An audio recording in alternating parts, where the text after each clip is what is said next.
Sesudah Yesus bangkit dari antara orang mati, ke-11 murid berangkat ke Galilea, ke bukit yang telah ditunjukkan Yesus kepada mereka. Ketika melihat Dia, mereka menyembahnya, tetapi beberapa orang ragu-ragu. Yesus mendekati mereka seraya berkata, "Kepadaku telah diberikan segala kuasa di surga dan di bumi. Karena itu, pergilah, jadikanlah semua bangsa muridku. Baptislah mereka dalam nama Bapa dan Anak dan Roh Kudus. Ajarlah mereka melakukan segala sesuatu yang telah kuperintahkan kepadamu. Dan ketahuilah, Aku menyertai kamu senantiasa sampai akhir zaman." Berbahagialah orang yang mendengarkan sabda Tuhan dan tekun melaksanakannya.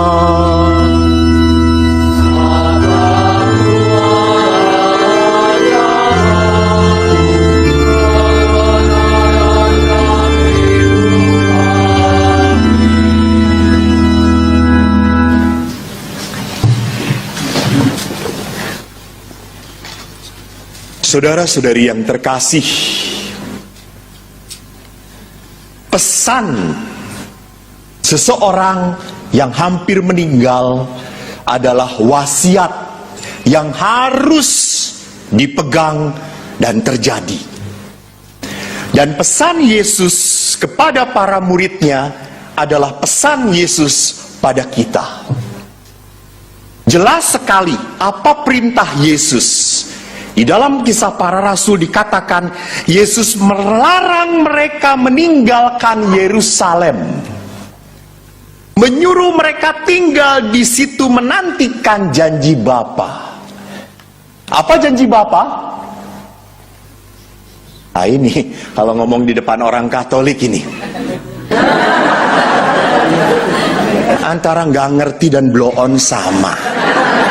Apa janji Bapa? Roh Kudus. Roh Kudus.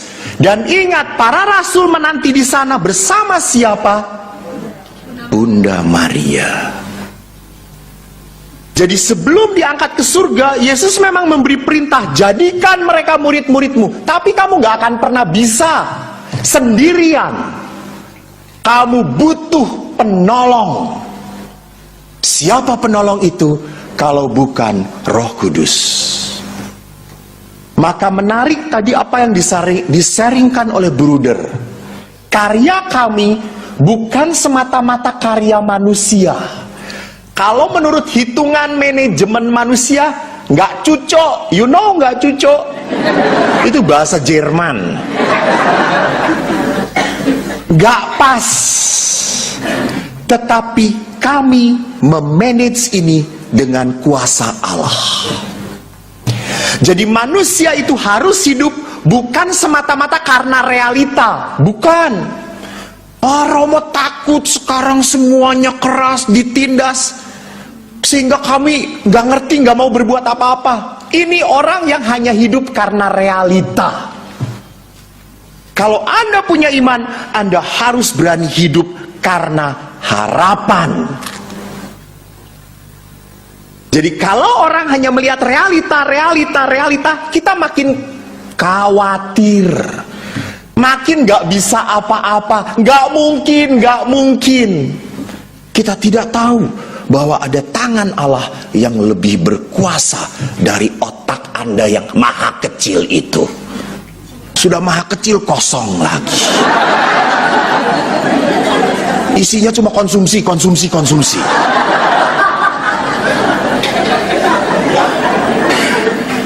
Bapak Ibu yang terkasih, saya memberi kesaksian bahwa karya Roh Kudus itu hebat. Pertama, tadi saya selalu mengatakan, kita kan selalu menjudge itu memvonis. Saya adalah anak yang divonis bodoh. Maka bapak saya punya anak 4, 3 anak ayah pintar. Nomor 2, 3, 4. Yang nomor 2 selalu rank 3 besar. Nomor 1 ranking 1. Nomor 4 10 besar. Nomor 1, ini anak yang paling dicintai Tuhan. Jangan mentertawakan dosa. Anak ini sekolah ranking 35. Dan bapak itu selalu mengatakan, kamu ki bodoh le, bodoh. Anak bapak sing bodoh siapa? Eko Pak E. Dari kapan? Dulu, sekarang, sampai selama-lamanya, amin Pak E.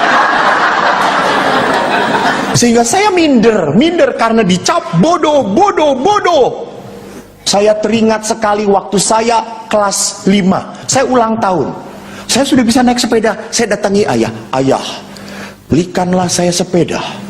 Saya sudah bisa naik sepeda ayah. Saya mau ulang tahun, beri hadiah. Ayah berkata, ko, dalam bahasa Jawa. Pokoknya gue mau pakai bahasa Jawa. Ngerti nggak ngerti? Tanya teman. Le, kowe yen iso matematikamu songo, tak kei pit. Pit itu bukan pite, pit. Kamu nilai matematika 9, saya kasih sepeda. Saya dalam hati berkata, tekan modar ya ra iso aku songo.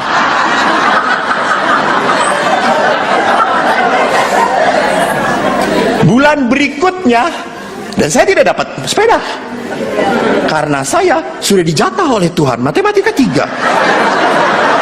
Itu sudah takdir, saudara-saudara.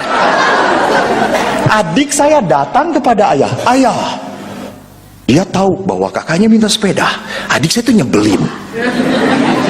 Dia berkata, ayah, saya mau ulang tahun, belikan sepeda ayah. Lalu ayah berkata, nak, nilai matematika kamu 9, ayah belikan sepeda. Besoknya 10. Dan ayah belikan sepeda dia. Jengkel. Kecewa. Dan kekecewaan itu terpatri terus sampai hati saya. Saya mengatakan, saya balas. Akhirnya setelah saya jadi pastor, saya balas. Apa yang saya lakukan? Saya nabung. Saya beli sepeda yang terbaik. Saya berikan pada ayah. Ayah, untuk ayah. Gak perlu nilai 9 sepeda, kasih. Dan adik saya yang diberi hadiah gak pernah memberi ayah. Yang bodoh. Dan saya suka sedih kalau om-om kumpul-kumpul itu kan selalu membanding-bandingkan anak-anaknya tuh. Oh, anak tante sekian, anak om sekian. Om saya tuh selalu teriak, kok ranking berapa kok? 35 om. Masih? Wah, itu sudah dari sononya. Tapi maaf, sekarang om-om saya itu cari nasihat pada siapa?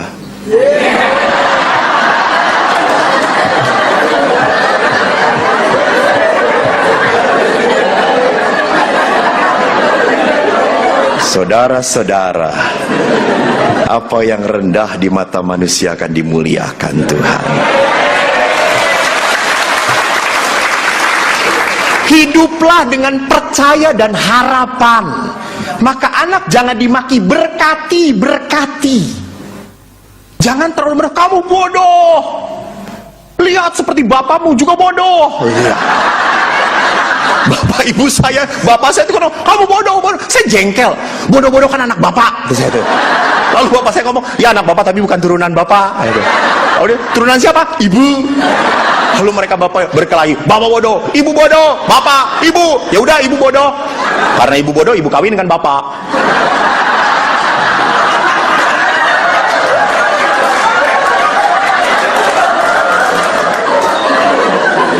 Jadi bapak ibu tolong berkati. Orang yang memberkati adalah orang yang hidup dengan harapan. Harapan lebih kuat daripada kekhawatiran. Dan sekali lagi, siapa yang bisa memampukan saya seperti itu? Roh Kudus. Maka bagaimana orang mau bisa bekerja dengan Roh Kudus kalau tidak berkaca pada Bunda Maria? Bunda Maria selalu tangannya terkatup berdoa. Dia tahu dia ini hamba. Kalau Bunda Maria hamba, kita ini kacung. Saya suka kaget tuh. Saya hamba Allah, saya hamba Allah. Romo siapa? Kacung, ada saya tuh. Jadi lebih blow on.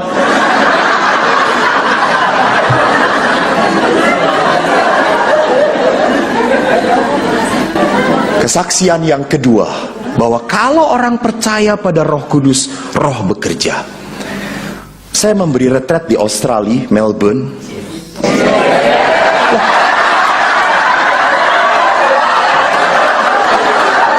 Saya kesini sih hanya ece-ece. Sebetulnya nggak level. Maaf, bukan menghina. Kenyataan. Saya memberi retret di Melbourne, lalu tiba-tiba anak-anak muda langsung teriak, Romo, retret tahun lalu berhasil. Dan yang mengundang saya adalah KTM. Bruder tahu. Lalu saya tanya, siapa emang tahun lalu? Wah, Romo, semua berhasil. Terus saya tanya, emang ukuran berhasilnya apa? Romo, banyak yang resting. Anda tahu resting? Tahu resting in the spirit? Didoakan, gubrak. Lalu saya langsung ketir-ketir. Saya tanya, emang tahun lalu siapa yang ngasih? Romo Yohanes Indra Kusuma. Itu sih jagonya, kata saya. Jujur saja, saya tidak bisa mendoakan orang sampai resting. Saya pernah KRK kan banyak yang mendoakan Romo di sini, kubrak. Saya itu sampai mendoakan, ya Yesus, dia diam aja begini. Sampai saya berkata, udah capek lah gue, kata saya tuh. Saya tuh tidak mampu membuat orang resting. Itu bukan karunia. Ingat, itu karunia. Lalu akhirnya ukurannya adalah resting. Meninggal nggak, kata saya. Maka waktu mau retret saya udah ketakutan. Sampai mau acara itu adalah acara puncak pendoaan pencurahan Roh Kudus itu. Dan harus sampai resting. Sampai saya berdoa kepada Sakramen Maha Kudus. Tuhan, tolonglah hambamu ini. Tolong sedikit. Kalau nggak banyak resting, gua nggak diundang lagi, Tuhan. Kalau nggak ke Jakarta sih nggak apa-apa. Australia jalan-jalan, coy.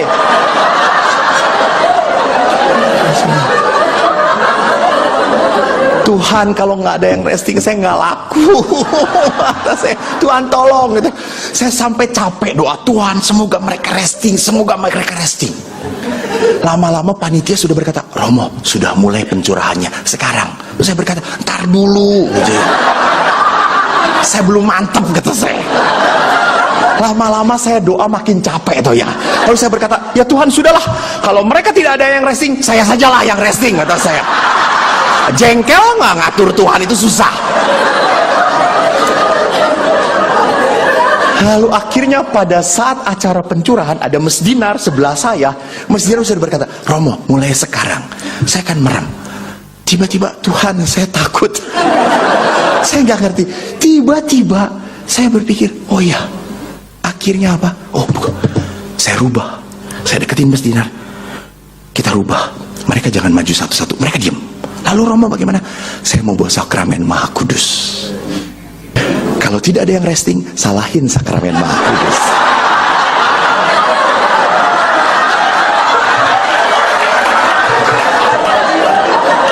Bruder jangan dilaporkan ke Roma ya, bruder. Lalu akhirnya Romo bagaimana? Kamu pegang saya jalan. Nanti biarkan mereka berdoa. Oh Romo ini gaya baru? Iya, kata saya itu. Ya sudah, saya merem karena saya nggak mau ngelihat. Karena kalau melihat kecewa. Masih manusia toh. Saya diem. Itu asli 2 jam. Saya sampai capek. Saya taruh akhirnya Sakramen Maha Kudus dan saya ngegubrak. Saya lemes sekali. Setelah itu saya berdoa, sudahlah, terjadilah. Gua nggak laku nggak apa-apa, kata saya itu. Yang penting selesai. Setelah berdoa, saya keluar, semua panitia datang kepada saya. Romo, dahsyat. Terus saya tanya, emang kenapa semua resting Romo? Romo diurapi ya? Saya berkata, bukan. Itu karya Roh Kudus. Saudaraku, jangan pernah mencuri kemuliaan dari Tuhan. Kalau Anda bisa setia, bukan karena kuat Anda, tapi karena Roh Kudus bekerja pada Anda.